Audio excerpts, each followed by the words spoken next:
Videoni nomidan tushungan bo'lsangiz kerak, bu darsimizda Elliot to'lqinlar haqida bo'ladi. Oldin aytib ketaman, bu strategiya emas. Bu faqatgina teoriya. Ralf Elliotning teoriyasi, ya'ni o'sha bozordagi zakonomenностьdan kelib chiqqan holda tuzilgan bitta teoriya. Bu bizga nima beradi? Treyderga kelajakni to'g'ri taxmin qilish, понимание рынка, ya'ni Elliotning to'lqinlari haqiqatan ham ishlaydigan narsa, bozorda juda ham ko'p kuzatiladigan narsa va o'sha Elliotning teoriyasiga to'g'ri keladigan bozorda harakatlab o'tgan paytida biza kelajakni to'g'ri taxmin qilishimiz mumkin. O'sha to'lqinlarni to'g'ri aniqlagan holda.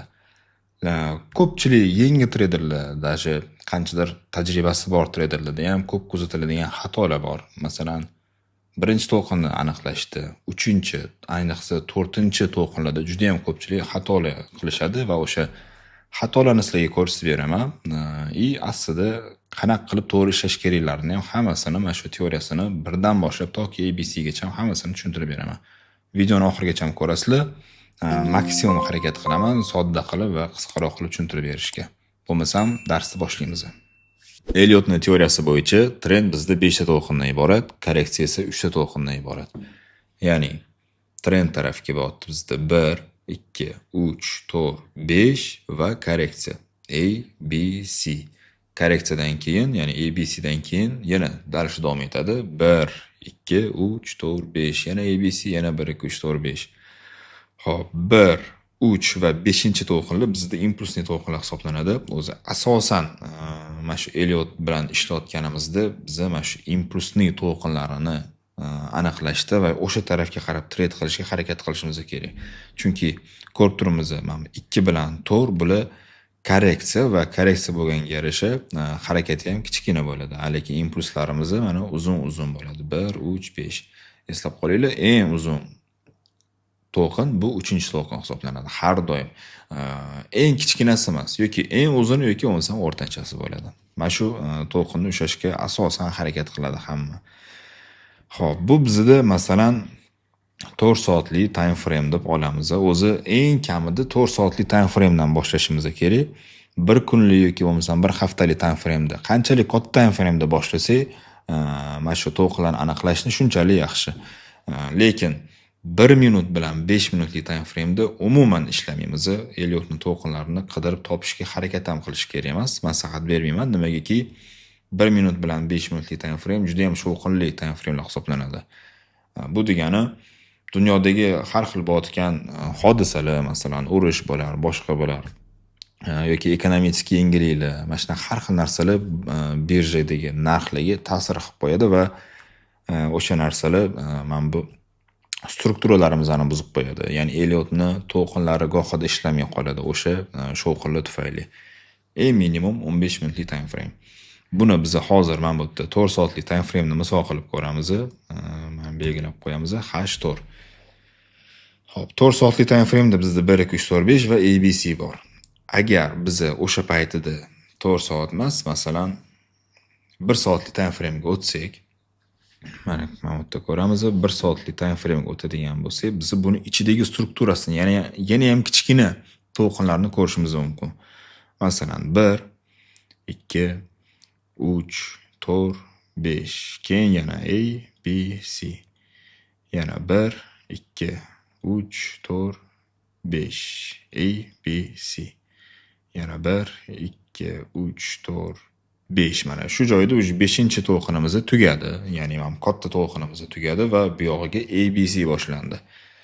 A bilan C bu ikkalasi ham impuls bilan kuzatiladigan to'lqinlar. O'shaning uchun bundan bu yog'iga men pastga tushayotganimizda ABC emas, yana sonlar bilan hisoblaymiz. 1, 2, 3, 4, 5. Keyin A, B, C, yana 1, 2, 3, 4, 5. Xo'p, mana shu joyda o'zi tugaydi. Ya'ni korreksiyamiz tugadi. Katta time frame dagi, ya'ni 4 soatli time frame dagi korreksiyamiz tugadi, ABC tugadi. Lekin 1 soatli time frame da bu o'zi 1, 2, 3, 4, 5 bilan tugadi. 4 soatli time frame da yana boshlanadi bu yog'iga. 1, 2, 3, lekin 1 soatlikda yana ichida yana ham kichkina strukturalari bo'ladi. Xullas, tushunasizlar degan umiddaman. Bir ozgina chalkashlik tuyulishi mumkin, lekin ozgina mana shu grafiklarni kuzatsanglar, to'lqinlarni aniqlayversanglar, qarayaversanglar, ko'z sekin o'zi o'rganib ketadi. Xo'p, bu bizda 1 soatlik time frame bo'ldi. Endi buni mana qilib men bu yerga ko'chirib olsak ham bo'ladi. Buni 1 soat deb belgilab olamiz o'zimiz uchun. H1 bo'ldi. Xo'p, har bitta mana shu 4 soatlik time framening strukturasini ham har bitta to'lqinning ichida ko'ramiz, что yana ham o'sha ichida kichkina to'lqinlari bor. Boya aytganimdek, minimum 15 minutlik time framgacha ham tushishimiz mumkin. Undan kichkina time framega o'tmaymiz.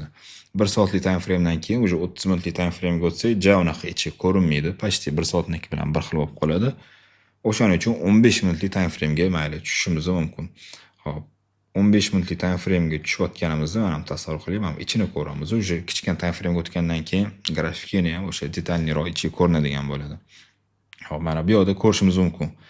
Mana bu yerda 1 bo'lgan bo'lishi mumkin. 2, 3, 4, 5, keyin A, B, C. Mana buning ichida yana bitta. 1, 2, 3, 4, 5, yana A, B, C. Xullas, shu ketishda davom etaveradi. Mana buni ham rangini o'zgartirib olamiz. O'zimizga tushunarliroq bo'lishi uchun buni rangini masalan sariq qilib belgilab olamiz. Bu o'sha 15 minutlik time framedagi ichidagi kichkina to'lqinchalar bo'ldi. Xo'p, menimcha tushunyapsizlar deb umid qilaman. Endi mana bu yerda real grafikda ham bitta ko'rib chiqamiz. Xo'p, mana bu yerda ham bitta model, Elliot to'lqinlari bor. Mana bu hozir 1 kunlik time frame'da turibdi. Mana 1 kunlik time frame'da ko'ramiz, что mana 1, 2, 3, 4 va 5-to'lqin bor. Mana shu joyda to'xtatamiz. Bu 1 soatlik, 1 kunlik time frame ekan. Lekin xuddi men bu tepada ko'rganimizdek, mana bu yerda endi 4 soatlikni misol qilgan edik, lekin bu yerda bizda hozir 1 kunlikda turgan ekan. Agar xuddi shu joyga hozir 1 soatlik time frame qilib o'tadigan bo'lsak, men buni har bitta 1, 3 va 5-to'lqinlarning ichida yana ham kichkina to'lqinlar bizga ko'rinishni boshlaydi. Mana hozir ko'ramiz. Xo'p, bu bizda 29-sentyabrdan boshlanibdi. 1 kunlik time frame, 1 soatlik time framega o'tdik. Xo'p, boyagi joyini endi topib olamiz. Xo'p, mana hozirgi belgilab olgan joyimiz. Mana endi bu kichkinaroq time frame'da ham mana shu to'lqinlarning ichida yana ham kichkina to'lqinlar bo'ladi. Endi bularni sanaymiz. 1, 2, 3, 4, 5. Ketdi. A, B, C. Xo'p, mana A, B, C mana bu yergacha ham kelibdi bizda. Xo'p, endi ozgina uzoqlashtiramiz. Buni rangini boshqacha qilib olamiz. Masalan, qizil bo'la qolsa, ajralib tursin. Sariq bilan bir xil bo'lib ketmasin domni. Xo'p, endi 3-to'lqin boshlandi.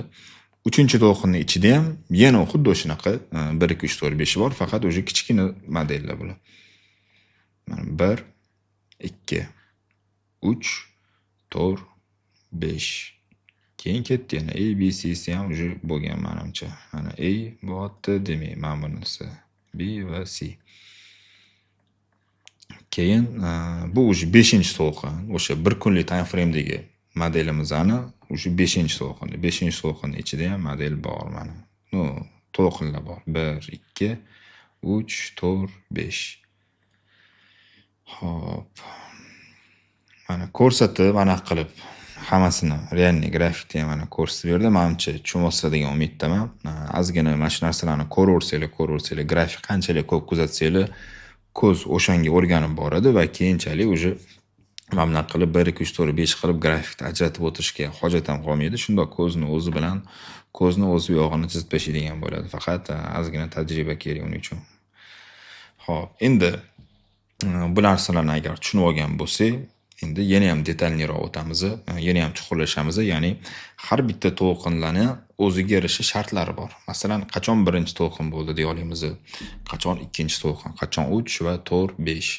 Hop, bu joyda ko'pchilik xato qiladi. Ayniqsa, boya aytganimdek, даже tajribasi bor treyderlarda ham bu xatolar ko'p kuzatiladi. Ayniqsa 4-to'lqin, 1-to'lqinlarda ko'p xato qilib qo'yishadi. To'lqinlarni agar noto'g'ri hisoblab qo'yadigan bo'lsak, bu keyingi bizani kutayotgan harakatimizni bo'lmay qolishi mumkin va o'shani hisobiga minuslar qilib qo'yishimiz mumkin. O'shanga to'lqinlarni faqat to'g'ri ajratib olishimiz kerak. Bo'lmasam birinchi to'lqindan boshlaymiz. Birinchi to'lqinni aniqlashda adashib qo'yishimiz kerak emas. Uning uchun bizga kerak bo'ladi, masalan, trend pastga qarab tushib kelyapti. Minimum, maksimum, to'g'rimi? Mana o'zidan bitta oldingi lokalniy maksimumini narx buzib olish kerak. Taxminan mana bunaqa ko'rinishga ega bo'ladi. Mana endi 1 bo'ldi desa bo'ladi, chunki mana bu maksimumini narx yengilab oldi. Bitta oldingi o'zini maksimumini yengilashi bu trendni buzilishini bizga bildiradigan narsa. Mana shu trendni buzilishini kutamiz. Xo'p, mana bu narsa bo'ldi, demak agar yetib kela olmasa mana bu maksimumga, bu narsani hali shoshib 1 deyish xato. Mana shu joyda bir xil xato qilishadi. Xo'p, mana bu narsa bo'ldi, demak 1 bo'ldi. Ana endi 2 ga yetib keldik. 2 ni ham o'ziga yarasha shartlari bor. 2 masalan korreksionniy to'lqin A, B, C bo'lib narx pastga tushishi mumkin. Narx pastga tushdi. 2 hech qachon eslab qolinglar. Mana bu minimum bor. 1 boshlangan minimumga narx yetib kelish kerak emas. Ya'ni mana bunaqa narsa bo'lib qolsa agar hali demak trend o'zgarmagan, trend haligacha pastga tushib ketdi. O'zini yangi minimumini ham, o'sha oxirgi minimumini ham yengilab qo'ydi. Bunaqa narsa bo'ladigan bo'lsa hali 2 bo'lmadi. Demak, narx o'rtacha mana shu atrofgacha ham kelish kerak. Xo'p, Fibonacci'ni eshitgan bo'lsangiz kerak, agar bilmaydigan bo'lsangiz, xullas Fibonacci'ni urovnlari bor. Taxminan mana shu 50 yoki 61 zonalariga to'g'ri keladi. O'zi Fibonacci bu ham bitta alohida juda ham katta tema. Buni hozir qo'shib o'tmayman. Bu yoqda videomiz juda ham cho'zilib ketadi. Agar Fibonacci ham sizga qiziq bo'ladigan bo'lsa, yozsanglar, men Fibonacci'ga ham to'liq video chiqazaman. Ko'pchilik 50 bilan 61 bilan ishlaydi faqat. Lekin 38 keyin 23 u urovnlari bilan treyderlar nimagadir ishlagisi kelmaydi. Sababi prosta Elliott to'lqinlarni hali yaxshi o'rganmagan. Xullas, kommentariyada Fibonacci kerak, Fibonacci'ning videosini oling degan agar kommentariyalar bo'lsa, обязательно Fibonacci'ni ham sizlarga tushuntirib beraman. Xo'p, bo'lmasam davom etamiz. 1 ni tushundik qachon bo'lishini, 2 ni tushundik shartini, mana buni minimumgacha ham yetib kelish kerak emas. Endi 3 boshlandi. 3 eslab qolinglar. 1 3, 5. Bular impulsli to'lqinlar. Mana shu impulsli to'lqinlarning orasida hech qachon eng kaltasi bo'lib qola olmaydi. Bo'lsa yoki eng uzuni bo'ladi, yoki bo'lmasa o'rtanchasi bo'ladi. Lekin ko'pincha eng uzuni bo'ladi. O'zi hamma mana shu Elliott bilan ishlaydiganlar, Elliottni tushunadigan treyderlar harakat qilishadi 3-to'lqinni ushlab olishga. Chunki 3-to'lqin haqiqatan ham uzun to'lqin bo'ladi. Taxminan mana bunaqa ko'rinishga ega bo'ladi. Mana 3 mana birdan ko'ra uzun bo'ldi. Ana undan keyin tor boshlanadi. Tor bizda ABC bo'lib boshlanadi. A, B, C. Hop. Endi 4-to'lqin. Bunga ham o'ziga yarasha sharti bor. Buni ham 4-to'lqin eslab qolinglar. Hech qachon men bunisini уже suraman. Mana bu 1 boshlangan maksimum bor. Mana shu 1 ni maksimumiga 4-to'lqin hech qachon bunaqa qilib yetib kelish kerak emas. Bu narsa qachon bo'ladi? Ko'pincha 3-to'lqin gohida kalta bo'lib qoladi-da, mana bunaqa qilib narx yetib keladi. Mana shu 1 ni maksimumga narx yetib keladi. Bu narsani bilmagan treyderlar bu yoqda qanaqa hisoblashadi? Uje mana bu 1, mana bu 2, mana bu 3, mana bu 4, mana bu 5 deydi-da, mana bu yerda uje ABC ni kutishadi. Keyin yana trend tarafga qarab ishlashadi. Chunki ABC ni kutishyapti. Lekin ABC bo'lmaydi-da, mana bu yerda narx yana ham tepaga ketib qoladi. Chunki hali 3-to'lqin tugamagan bo'ladi. O'shaning uchun iloji boricha 3 uzunroq bo'lishini kutamiz. Agar kalta bo'lib, mana bunaqa yetib keladigan bo'lsa, bu ko'pincha to'lqinlarning ichida ham to'lqinlar bor. Boya tushuntirib berdim. Esingizda bo'lsa, mana bu 3-to'lqin deb oladigan bo'lsak, mana buni 3 deylik. 3 ni ichidagi 1 2, 3, 4, 5 bo'ladi bu. Mana qilib 3 ni ichidagi 1 2 3 4 5 ga aylanib qoladi va mana shu narsada ko'pchilik xato qiladi. Aynan mana shu 4-to'lqin ko'pchilikni chalg'itib qo'yadi. Так что mana bu 1 2 3 mana buni сразу belgilab ketaylik, kelinglar. Tak. Bu 1 bo'ldi. Mana bunisi demak 2 bo'ldi. Mana bu bizda 3 bo'ldi. 1, 2 va 3. Xo'p, mana bularni o'chirib turamiz.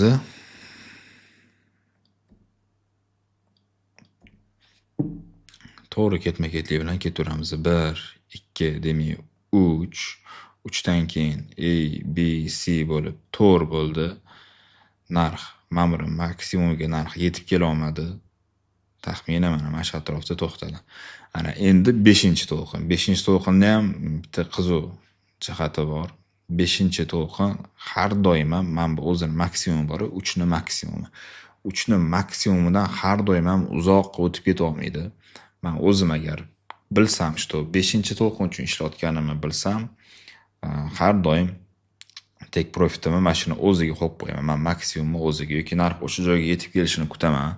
Men bu maksimumdan agar impuls bilan buzib o'tib keta olmasa, mana shu atrofda narx to'xtab qoladigan bo'lsa, men 4-to'lqin uchun ochgan, 5-to'lqin uchun ochgan pozitsiyamni, zekalarimni sразу mana shu joyni o'zida yopib yuboraman. Agar impuls bilan o'tib keta olmasa, chunki narx kelib mana shuni o'zidan ketib qolishi mumkin. Ya'ni mana qilib 5 tugab, уже mana shu joyning o'zida 5 tugab, sразу A, B, C boshlanib ketib qolishi mumkin. Kelaylik endi hozirgi sanab o'tgan shartlarimizning hammasini realniy grafikda ham ko'rib chiqamiz. Boya misol qilib 1 2 3 4 5 ni ko'rgan edik. O'sha 1 2 3 4 5 ni hozirgi sanab o'tgan shartlarimizga amal qilinganmi yoki yo'qmi? Esingizda bo'lsa, boya mana buni 1 2 3 4 5 deb chizgan edik. Mana 1 2 3 4 5. Tak. Bo'lmasam birdan boshlaymiz. Birni sharti, masalan, trend. Endi boya misol qilib o'suvchi trendni ko'rgan edik, bu yoqda lekin trend pastga tushyapti. O'suvchi trendda o'zidan bitta oldingi maksimum, ya'ni lokalniy maksimumni yangilash kerak edi. Narx pastga tushayotganda lokalniy minimumini yangilashimiz kerak. Bizda misol mana bu. Mana bu minimum bo'la oladi. Mana narx tepaga o'syapti. Oxirgi minimum. Mana shuni yangilashimiz kerak. Mana minimumni yangiladik. Yangilaganimiz uchun ham mana bu bizda 1 bo'ldi. 1dan keyin 2 bo'ldi. A, B, C va ABCdan keyin 3-to'lqin bizda boshlandi. Endi biz e'tibor berishimiz kerak bo'lgan narsa mana bu minimum bo'ladi. Mana qaranglar. Treyderlarni xato qiladigan joyi mana bu joyda. Mana bu masalan 1 mana bu yerda buzdi. Buzgandan keyin mana bu qaytishi bu уже to'g'ri bo'la olmaydi. Ya'ni mana bu 1 2 3 4 keyin mana qilib 5 6 qilib sanaydigan bo'lsa, bu ketdi 6 7 8 9 bo'lib ketib qoladi. O'shaning uchun buzganidan keyin mana bu minimumga narx qaytib yetib kelish kerak emas. Kutamiz. Keyingi kattaroq korreksiya qachon boshlanishini. Mana bu yergacha ham yetib keldi. Yetib kelgandan keyin mana kattaroq korreksiya endi boshlandi mana.